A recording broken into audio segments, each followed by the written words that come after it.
Hello and good evening friends. दोस्तों, आइए आज हम चर्चा करते हैं राजनीति विज्ञान के महान दार्शनिक और चिंतक की।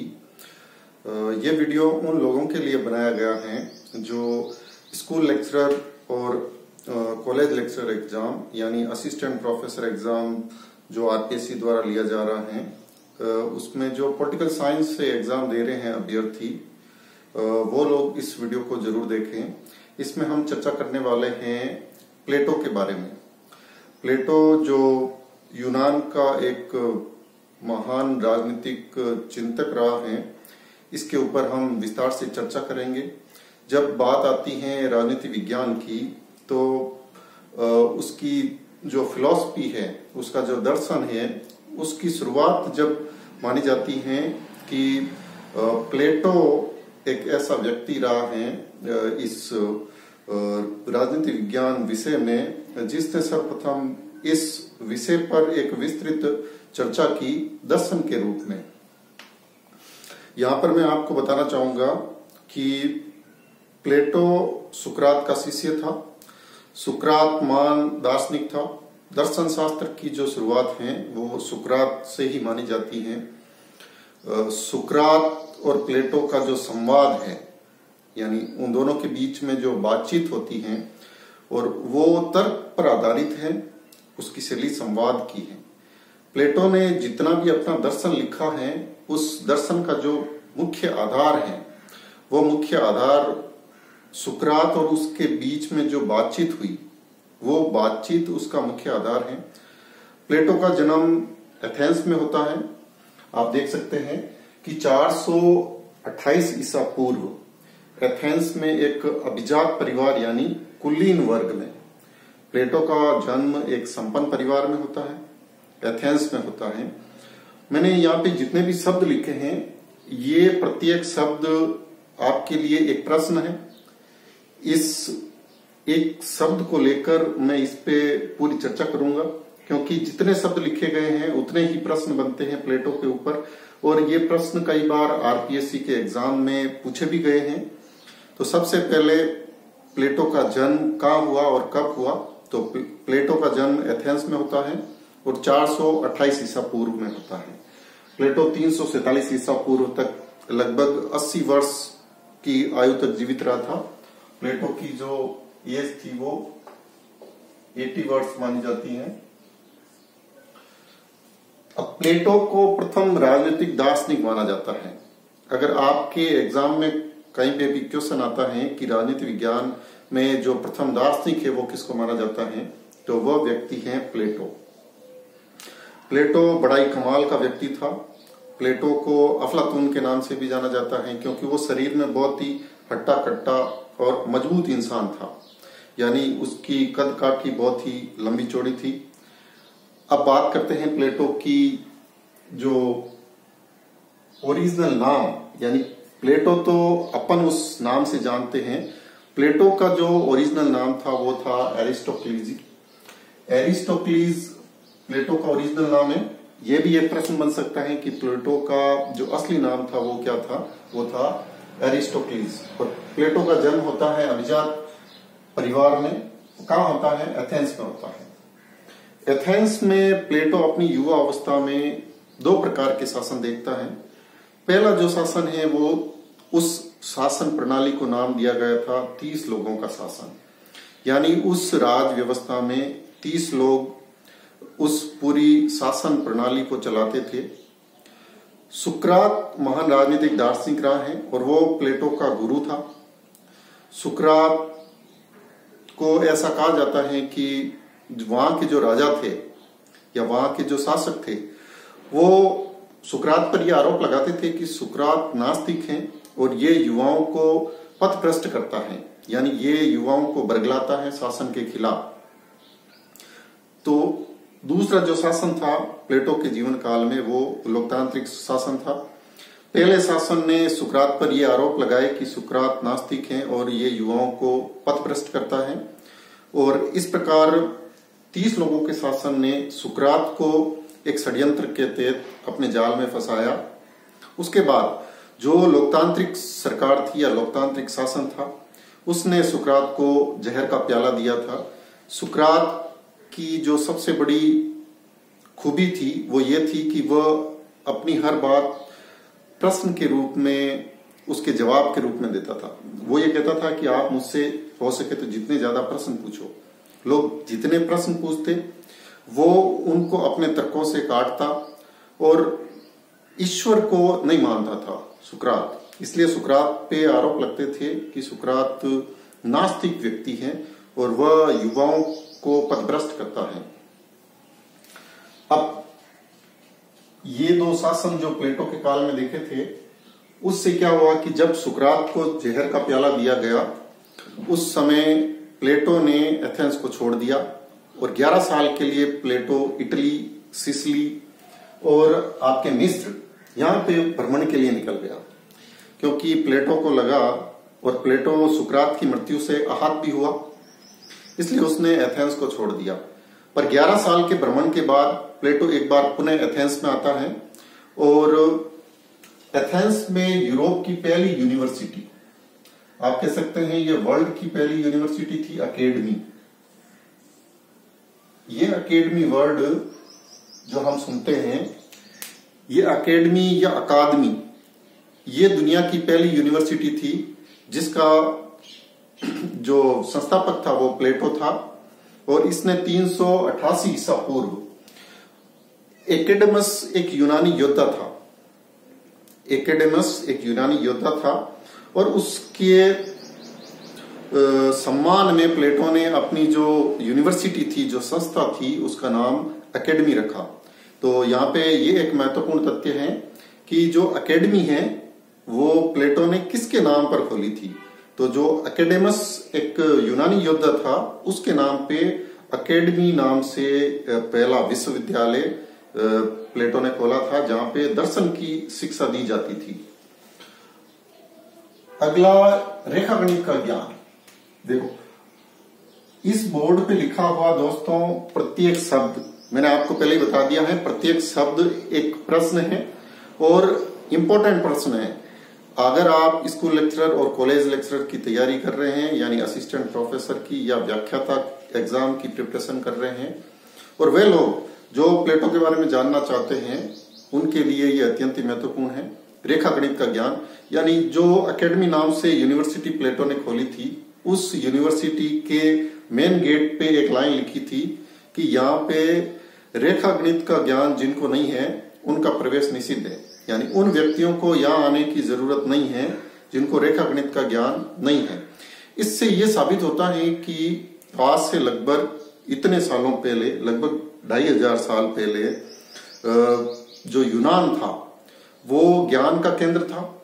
यूनान में छोटे छोटे गणराज्य थे और रेखागणित का जो ज्ञान है, जैसे पाइथागोरस ने जो प्रमेय दिए हैं, वो सारे जो वैज्ञानिक थे वो कहाँ के थे? वो यूनान के थे, एथेंस के थे। एथेंस प्राचीन काल में सभ्यता का सबसे बड़ा केंद्र था। एथेंस और स्पार्टा दो बड़े शहर थे जिनके बीच में विश्व प्रसिद्ध लड़ाइयां हुई। आपने 300 नाम से एक मूवी भी देखी होगी, हॉलीवुड में एक बहुत ही अच्छी मूवी बनी है 300 नाम से। वो वही लड़ाई है एथेंस और स्पार्टा की, जो दो राजाओं के बीच में होती है, और उस लड़ाई के दौरान ही एथेंस की जो स्थिति है वो कमजोर होती है। यानी उस समय रेखागणित का जो ज्ञान था वो सबसे महत्वपूर्ण था।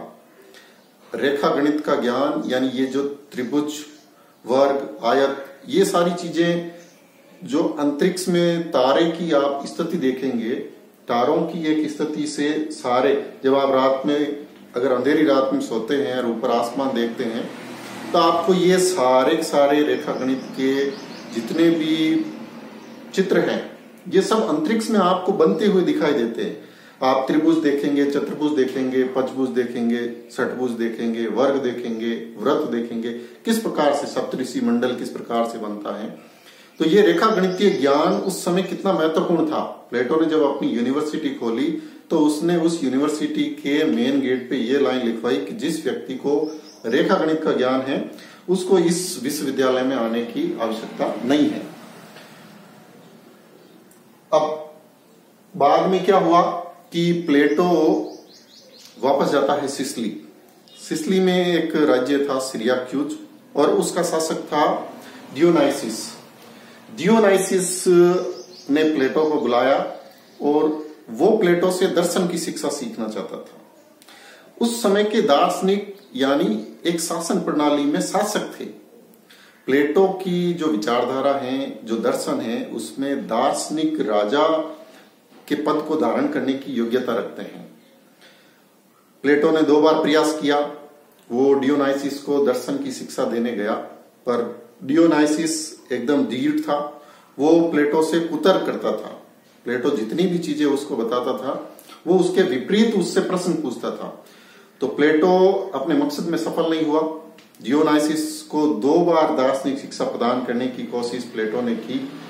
उसके पश्चात प्लेटो असफल हुआ, क्योंकि प्लेटो जब इतना बड़ा महान दार्शनिक था और उसने अपना पूरा दर्शन जो राजनीति विज्ञान का था, राजनीति का जो दर्शन था, उसकी शुरुआत की और उसका नाम सुनकर डियोनाइसिस ने उसको बुलाया था कि ये मुझे दर्शन की शिक्षा देगा।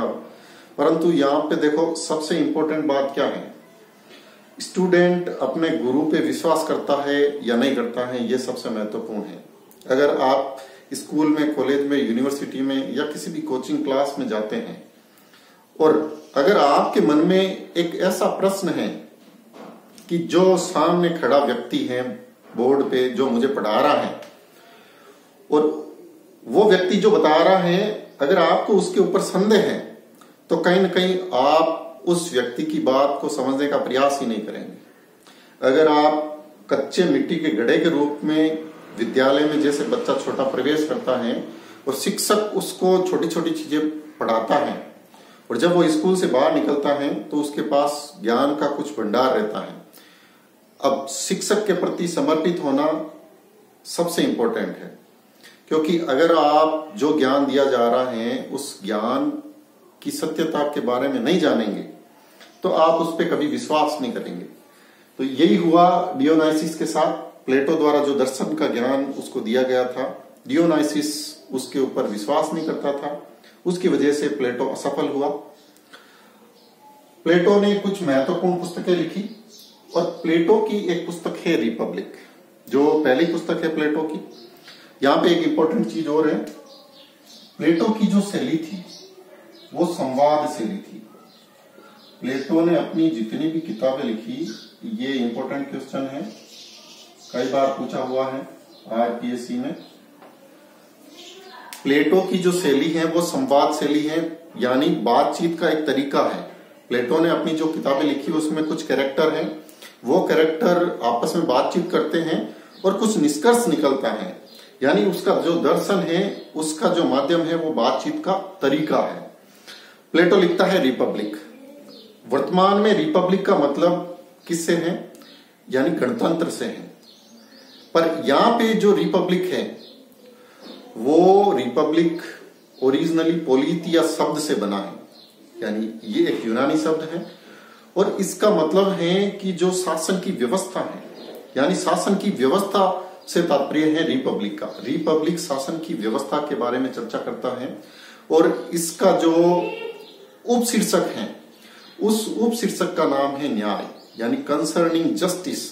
कंसर्निंग जस्टिस रिपब्लिक का सब टाइटल है, यानी इसके ऊपर न्याय के बारे में चर्चा की गई है।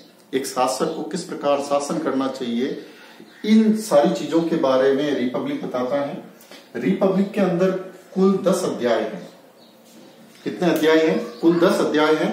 यह भी एक इंपॉर्टेंट चीज है। इसके ऊपर भी कई बार प्रश्न पूछा गया है कि प्लेटो की पुस्तक रिपब्लिक के कुल कितने अध्याय हैं, तो उसके 10 अध्याय हैं। दूसरा है राजमर्मज्ञ। ये रिपब्लिक है 375 बीसी में लिखी गई थी और जो स्टेट्समैन है यानी राजमर्मज्ञ स्टेट्समैन, ये लिखी गई थी 360 बीसी में।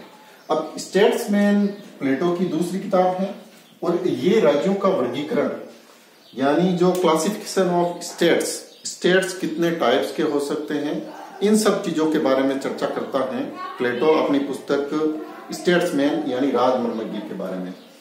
उसकी तीसरी पुस्तक है लॉज। इसकी रचना प्लेटो करता है 347 बीसी में और 347 बीसी में जब लॉज लिखता है प्लेटो, तो लॉज में क्या है, सामाजिक और राजनीतिक जो विचार हैं उनका व्यवहारिक विश्लेषण किया गया है। व्यवहारिक विश्लेषण प्लेटो इसके अंदर करता है। प्लेटो जब शुरुआत में ऐसा है कि प्लेटो अपने शुरुआती जीवन में जो उसका दर्शन है वो बहुत ही ज्यादा दार्शनिक है, यानी काल्पनिक लोग का एक शासन वो रिपब्लिक में बताता है कि किस प्रकार का शासन होना चाहिए, और वो एक तरह का यूटोपिया है। यानी जैसे थॉमस मूर ने यूटोपिया की किताब लिखी, यानी ये नैतिकता पर ज्यादा बल देता है। जैसे जैसे प्लेटो आगे बढ़ता है अपने जीवन में, वह व्यवहारिक होता जाता है, और उसकी जो अंतिम रचना है द लॉज, जिसमें वो सामाजिक और राजनीतिक विचारों का व्यवहारिक विश्लेषण करता है, उसमें वो स्वयं ये स्वीकार करता है कि जो रिपब्लिक में जिस प्रकार के राज्य की कल्पना की गई है वो इस धरती पर संभव नहीं है, वो एक तरह से बादलों का राज्य है। और इसीलिए वो द लॉज में कहता है कि जो शासन की व्यवस्था है वो सामाजिक और राजनीतिक व्यवहारिकता पर आधारित होनी चाहिए। उसकी अगली पुस्तक है द सिंपोजियम। द सिंपोजियम ये प्रेम और सौंदर्य पर आधारित है। प्रेम को प्लेटो इरोस के नाम से पुकारता है। उसने इरोस शब्द इस्तेमाल किया है प्रेम के लिए और सौंदर्य के। इन विषयों पर उसने द सिंपोजियम में चर्चा की है कि किस प्रकार प्रेम और सौंदर्य एक जीवन में महत्वपूर्ण भूमिका निभाते हैं। और ऐसे ही मेनो, यानी ये जो मेनो उसकी पुस्तक है वो ज्ञान के स्वरूप का वर्णन करती है कि ज्ञान का स्वरूप क्या है। और प्लेटो का एक फेमस स्टेटमेंट है कि सद्गुण ही ज्ञान है, यानी जो सद्गुण है वो ज्ञान है।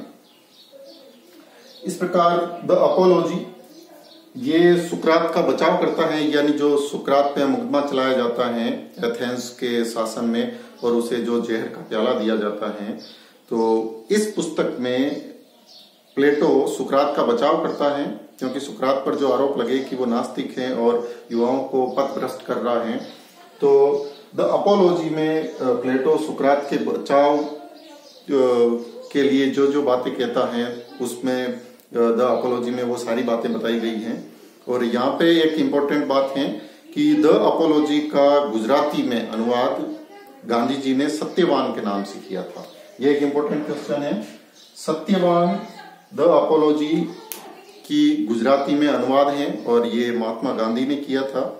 तो ये सारी बातें हैं प्लेटो के बारे में जो इम्पोर्टेंट्स चीजें थी। मैंने आपको पहले ही बताया था कि इसका प्रत्येक शब्द, ब्लैक बोर्ड पे लिखा हुआ प्रत्येक शब्द अपने आप में एक प्रश्न है।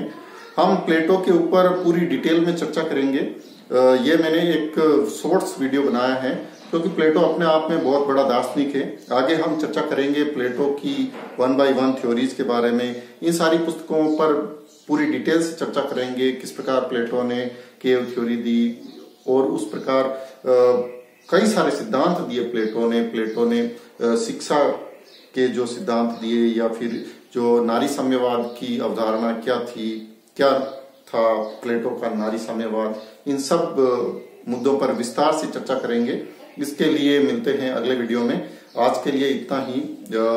जो विद्यार्थी स्कूल लेक्चरर एग्जाम और कॉलेज लेक्चरर एग्जाम की तैयारी कर रहे हैं वो मेरे से जुड़ सकते हैं। आगे हम इस पे विस्तार से चर्चा करेंगे। Thank you.